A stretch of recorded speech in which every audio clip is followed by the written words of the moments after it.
You're welcome to the Economy and Politics Conversation. I'm Ottoabasi, Abasiekong.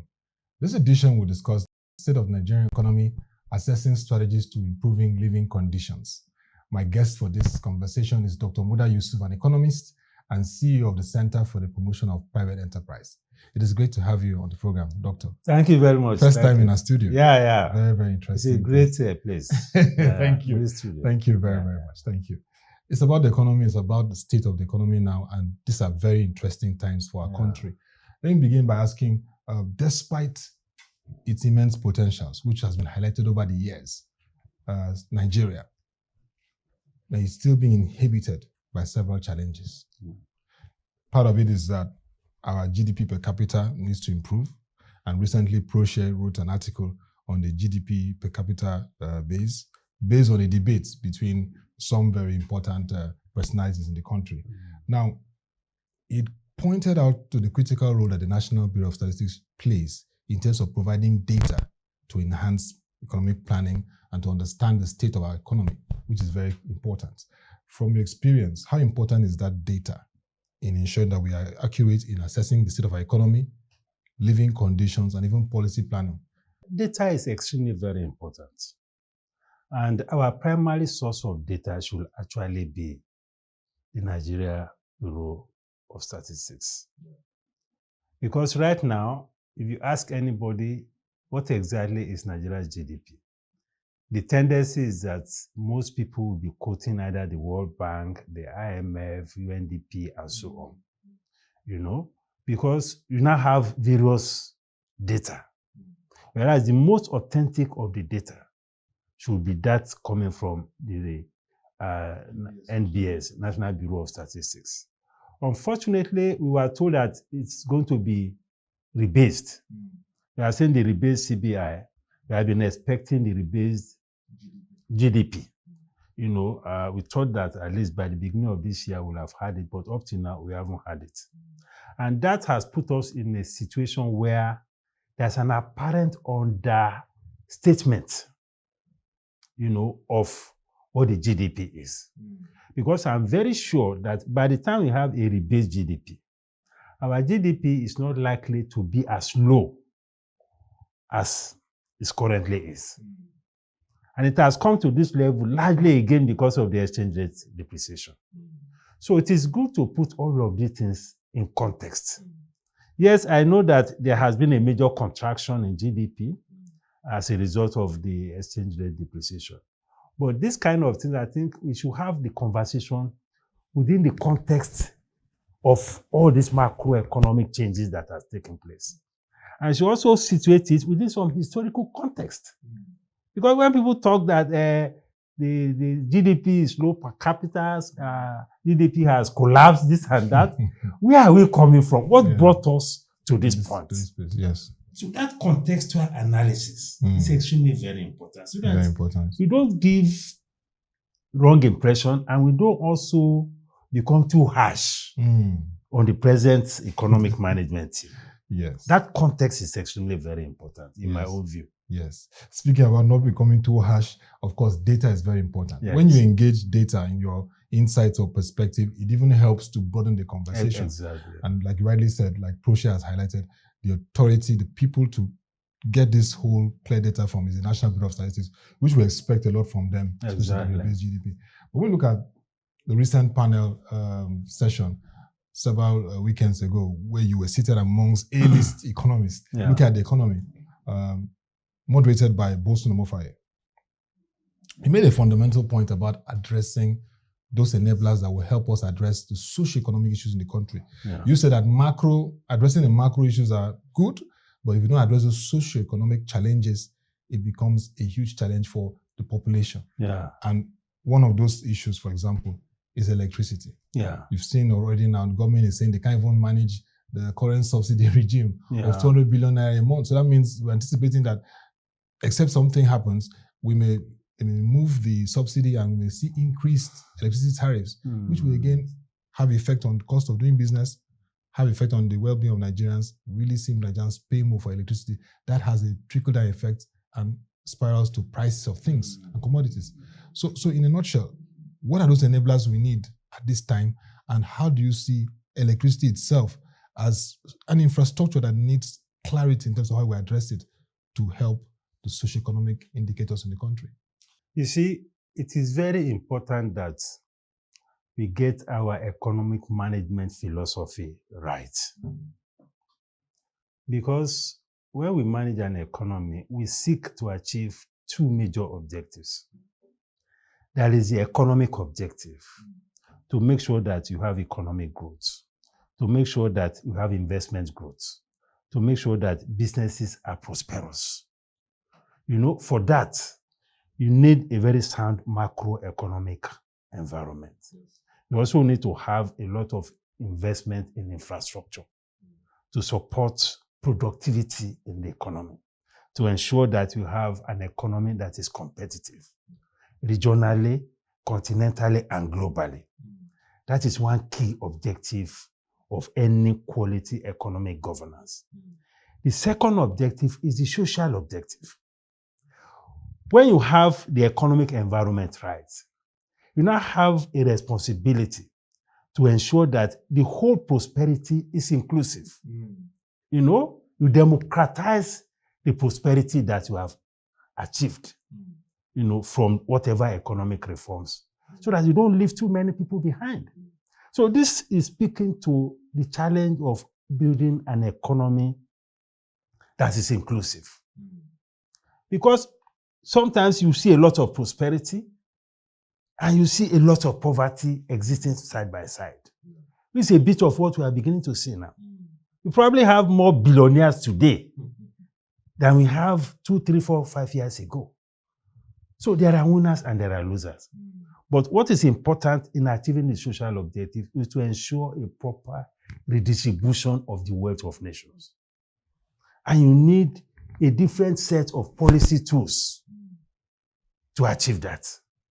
Because when you look at macroeconomics, yes, you adopt all sorts of classical economic approach. You start monetary policy, you float the currency, you withdraw subsidy and all of that. Okay, that may give you some good macroeconomic outcomes. But when you look at the social indicators, you see that there's a whole lot of challenge because the social issues are not being indicators. They are not being sufficiently addressed. The discretionary income of many of the citizens have collapsed completely. And when your discretionary income collapses, where are you going to have money to buy things that other people are producing? They want to buy handbags, you want to buy dresses, you want to buy nice suits like shoes. These are nice outfits. Yes, you need discretionary income. Yes. But when you have a situation where majority of the citizens are battling with basic things, food, their shelter, they pay school fees, they pay for transportation, their income is finished. So there is no discretionary income. So we have to move to a situation where people will have more discretionary income. Because if majority of people don't have the capacity to spend, the economy too cannot prosper. Yeah. Because you need consumption to drive growth. So that is why it is important to have a balance in the pursuit of these two objectives. The economic objectives, the prosperity objectives, the investment objectives, alongside the social objectives. So that everybody is on board. Everybody is benefiting from the reforms. So that is a very fundamental issue that we need to address.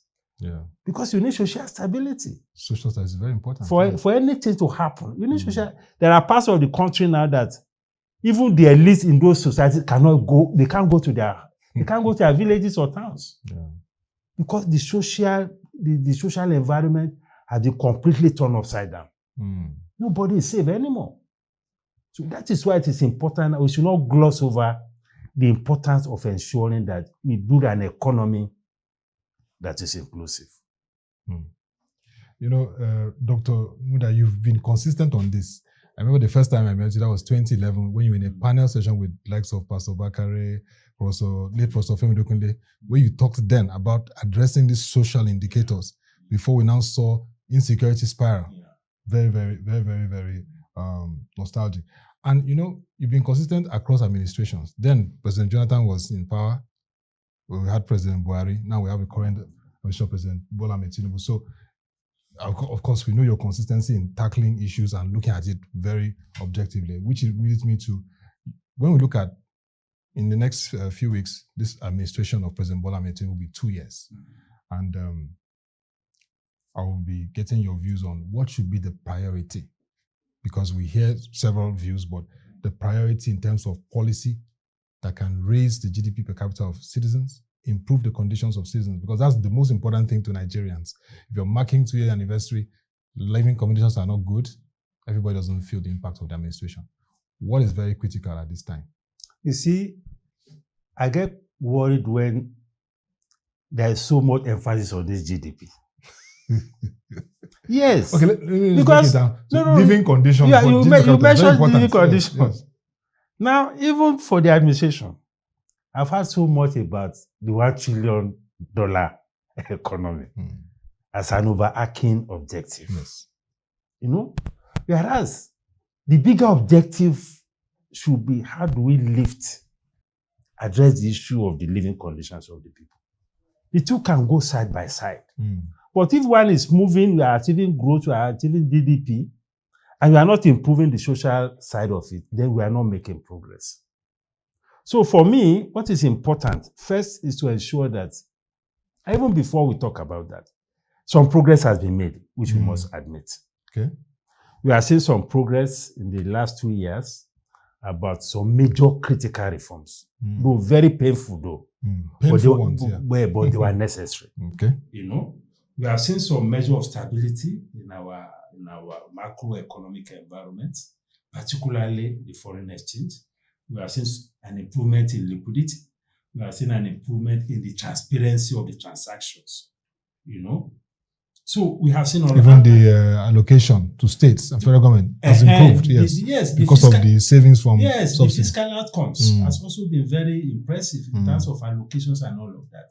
Those are some of the benefits that I was saying that we need to properly redistribute, so that it's not just people having the pains; it should also have the gains. Benefits. Yeah, no, that is. Then, if you look at it on a sectoral basis, we have seen some fair improvement. If you look at aviation, for those who travel frequently, you will notice some visible improvement in our airports. We need to be fair.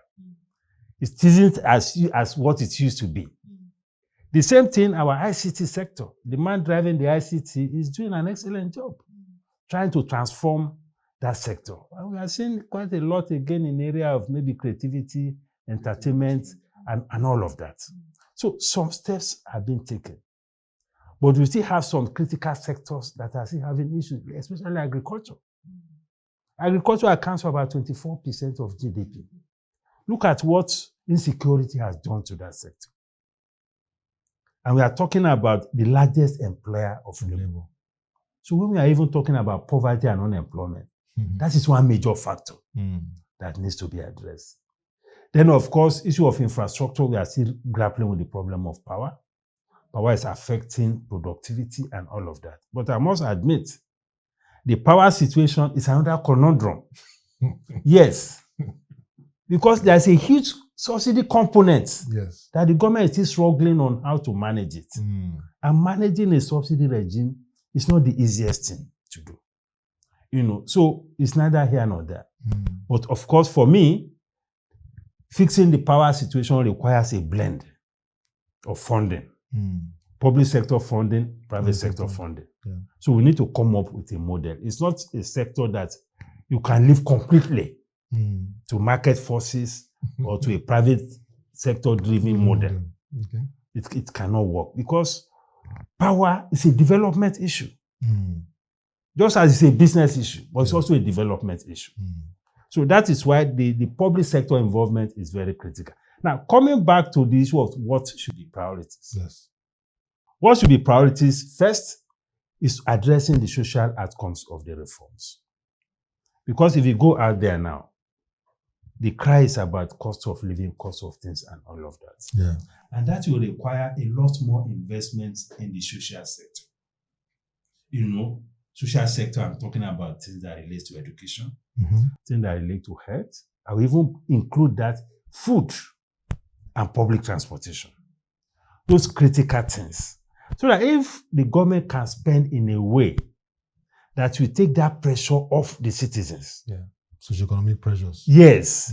Take the pressure of paying school fees, of paying for hospital bills, of high cost of transportation, of high cost of food. And government has a role to play in all of this. If you look at all other economies. Developed and even emerging. Yes, imagine they subsidize all those areas so that the pressure on the average citizen will not be too much. And we have to do it in a way that will be impactful. On the populace. On the populace. That's why I have issues with all this low student loan, all the palliatives and all of that. Yeah. I don't think that model is working. We need to look for a model that will work. So that whatever resources we are committing to addressing this challenge of poverty, we commit those resources in a way that it will bring impact. Not just report that we have given so much to several 100,000 of people. Let us see impact. So that model, I think, is in. So addressing the social issues is very important. And addressing issues of corruption. That's in the public service. Yes, the management of public finances. Because we need to see a public sector that is less transactional. Everywhere you go, most of the public sector players, most of them have a transactional disposition. And when I say transactional disposition, what I mean is that people are looking for what they can benefit personally. As public servants. Yes. It's a major issue at all levels of government and at all tiers of government. Whether you are talking about local government, you are talking about state government, you are talking about federal, you are talking about judiciary, you are talking about National Assembly. It's a major problem. Because you need quality public sector, quality bureaucracy to support any policy. Yes, reforms and policies. Reforms, you need it. So if you have a situation where there is too much of dominance of what is the need for me, it has a way of affecting the effectiveness of policy. And it affects the effectiveness of even the outcomes of some of these very laudable policies that government is putting in place. I mean, look at an example of this student loan thing. There are some conversations now. Yes, it's supposed to ease the burden of students on the vulnerable students. But allegations of some regions benefits are not benefiting. Yes, people benefiting. People, the agency said they have disbursed so much. Israel said they have not seen anything. All those things. So we need to fix the public sector. It's a very big agenda.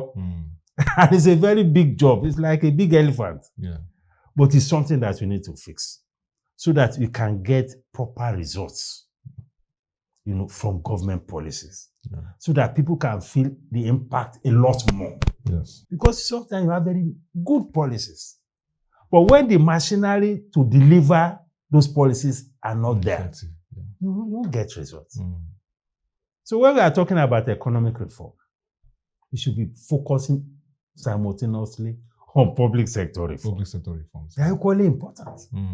I know that there are a lot of, the current chairman of the Federal Civil Service Commission, Professor Tunji Olakpa, and the team that are really emphasizing on public sector reform. So we just want to see what happens. One example, of course, is the Professor Ronsayen report. We need to look back at how they're going to look at the agencies. There was a recommendation. We have been on it for how many years now? Even from that conversation you had that time, 2011, those issues were discussed. And we're still... We have been on it for close to 10 years. Well, major takeaway here is that we really address those issues, very critical. We have to. That time you had that conversation, 2011, we did not experience insecurity like this. And if we don't address this, the social disparity continues to create more tension in the country. Even the insecurity. You can't take away the quality of our bureaucracy, the quality of government spending, the quality of how we manage resources. You can't take it away from the problem of insecurity. Because if the resources that were being disbursed are actually having impact on the ground, the situation may not be as bad as this. Because I've had reports of troops. They say their welfare is not being well taken care of, all sorts of stories. So it's a major issue that we need to address, really. So very, very clear. quality of public service is important, has to be reformed.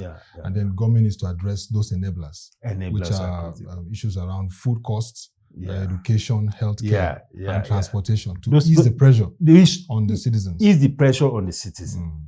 And to promote productivity, we need to also address infrastructure issues. So that people who are struggling to do business, because the jobs that we're expecting are going to come from entrepreneurs. Not everybody can go and set up a business. But people who have the courage and the passion to set up a business, we need enablers for them. So that it will be easy for them to set up the business. And as the businesses are growing, they will employ more people. They will pay more taxes. So we need to understand that nexus. So creating the enabling environment for productivity is extremely very important. Productivity is very, very important for economy. And of course, the Senate has passed the key tax bill. So we just hope to see that all that will drive productivity for economy. Very interesting conversation, Dr. Muda. You've been consistent since 2011, optimism, but always highlighting those issues that needs to be addressed. Thank you for that. And it's great to be on your premise. Thank you so much, Dr. Muda, economist and CEO of the Center for Promotion of Private Enterprise, for this conversation. Thank you. Yes, it was very interesting looking at the state of Nigerian economy and assessing strategies to improving the living conditions of citizens. So our viewers, if you want to get further insights on this conversation, visit the ProShare website displayed on the screen and follow our social media platforms to engage further on this program. Until we come your way again, enrich yourself with knowledge of socio-economic developments around you. It is wise. I'm Ottoabasi. Thank you for watching and bye for now.